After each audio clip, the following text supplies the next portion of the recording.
السلام علیکم ورحمۃ اللہ وبرکاتہ۔ نحمدہ ونصلی علی رسولہ الکریم، اما بعد۔ عزیزان گرامی، آج ہم آپ کے سامنے نو یور سیلف پارٹ 3 کتاب کی پہلی ریل آپ کے سامنے اپلوڈ کر رہے ہیں۔ غور و فکر کے ساتھ سماعت فرمائیے۔ کبیر داس ارشاد فرماتے ہیں، گرو کو منش جانتا تو نر کہا اندھا، دکھی ہوا سنسار میں آگے جنم کا پھندا۔ کبیر صاحب کہتے ہیں کہ اپنے پیر و مرشد کو اپنی طرح جسمانی وجود نہیں سمجھنا چاہیے، بلکہ مظہر خدا سمجھنا چاہیے، جو کہ تمہاری ہدایت و نجات کے لیے آیا ہے۔ اور اسی طریقے سے مولانا رومی رحمۃ اللہ تعالی علیہ اپنی مثنوی شریف میں لکھے ہیں، ہر کے پیرو ذات حق نہ یک نہ دی، نئے مریدو نئے مریدو نئے مریدو۔ آپ ارشاد فرماتے ہیں، جو اپنے پیر و مرشد کو ذات باری تعالی یا مظہر حق نہیں مانے گا تو وہ مرید ہی نہیں ہوتا، وہ مرید ہی نہیں، وہ مرید ہی نہیں۔ اور عزیزان گرامی، آگے ارشاد گرامی ہے، صحابہ اکرام رضی اللہ علیہم اجمعین حضور نبی کریم صلی اللہ علیہ وسلم کی اطاعت کو ہی اللہ تعالیٰ کی اطاعت سمجھتے تھے۔ قرآن و حدیث کا بھی حکم یہی ہے، وَآتِیُّ اللَّهَ وَآتِیُّ الرَّسُولَ، رسول کی اطاعت کو ہی اللہ کی اطاعت سمجھتے تھے۔ اسی طرح پیر بھی تابع رسول ہو تو اس کی بھی اطاعت فرما برداری کرنا بہت ضروری اور بہت لازمی ہے۔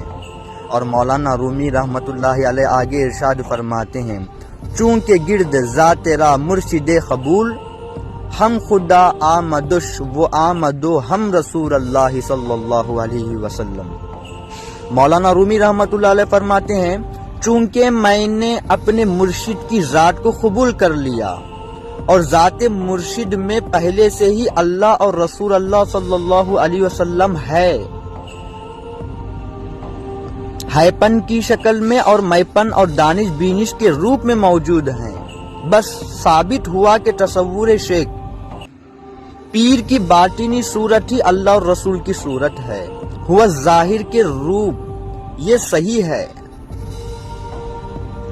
اور آگے ارشاد فرماتے ہیں، حضرت پیران پیر حضور غوث اعظم الشیخ عبد القادر جیلانی رحمت اللہ تعالی علیہ ارشاد فرماتے ہیں، تم مجھ میں ہو جاؤ، میں تم کو ہمیشہ ہمیشہ کی غفلت سے آزاد کر دوں گا۔ عزیزان گرامی، غور و فکر کے ساتھ فرمائیے، پیران پیر سرکار ارشاد فرماتے ہیں، تم مجھ میں ہو جاؤ، میں تم کو ہمیشہ ہمیشہ کی غفلت سے آزاد کرا دوں گا۔ آپ کا یہ ارشاد مبارک بھی تصور شیخ کی طرف اشارہ کرتا ہے۔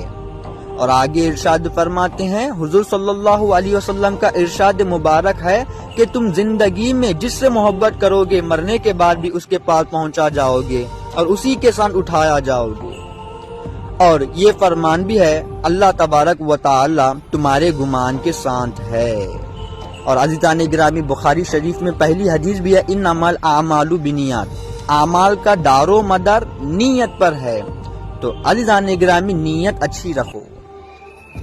اور آگے ارشاد فرماتے ہیں، بیٹھ گیا سو مردہ ہے اور آنے والا سپنا ہے، ورتمان میں جینا سیکھو، ورتمان ہی اپنا ہے۔ عزیزان گرامی، ارشاد فرماتے ہیں، ماضی، حال، مستقبل، زمانے میں تین ہوتے ہیں، بھوت کال، بھوشیہ کال، ورتمان کال، past tense, future tense, present tense. جو زمانہ گزر گیا وہ ماضی ہے، یعنی بھوت کال۔ جو زمانہ آنے والا ہے وہ مستقبل ہے، یعنی بھوشیہ کال۔ اس لمحہ، اس سیکنڈ جو وقت گزر رہا ہے وہ موجود ہے، وہ حال ہے، ورتمان ہے۔ جو وقت گزر گیا وہ لوٹ کر تو آئے گا نہیں، اس کا سوچنا فکر کیوں کریں؟ اور جو مستقبل میں آنے والا وقت ہے وہ بھی تو آیا نہیں، اس کی فکر بھی کرنا بیکار ہے۔ ابھی جو لمحہ گزر رہا ہے، یعنی لمحہ موجود، جو لمحہ گزر رہا ہے، اس میں کیا کرنا چاہیے وہ سوچنا ہے۔ وقت کا یا کال کا حال کہتے ہیں، آج کل